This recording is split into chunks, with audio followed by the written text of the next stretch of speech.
How many of our rights are we just going to give away?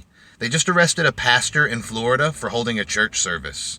You've got lawmakers questioning whether or not gun stores should be allowed to stay open, and you're being given essential worker forms so that you can prove to the police that you're essential enough to travel back and forth. This is bullshit, and it's all caused by the fear-mongering of the media. I want you to look up a Professor Walter Ricciardi of the National Institute of Health in Italy.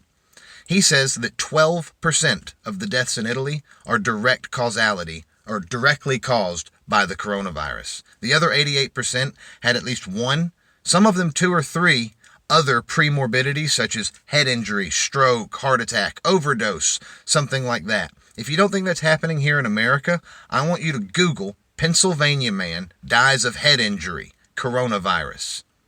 So it's happening to some extent here in America. Now, Governor Bill Lee said today that he is going to close all non-essential businesses that cannot safely operate. Well, I know the hospital's essential, but they sure as hell can't safely operate right now. 70-something employees just came down with the virus. So if it's that contagious, if it can be spread that easily, then closing down the bar don't make a hill of beans when you compare it to Walmart and all the stuff that's spreading around there. All right?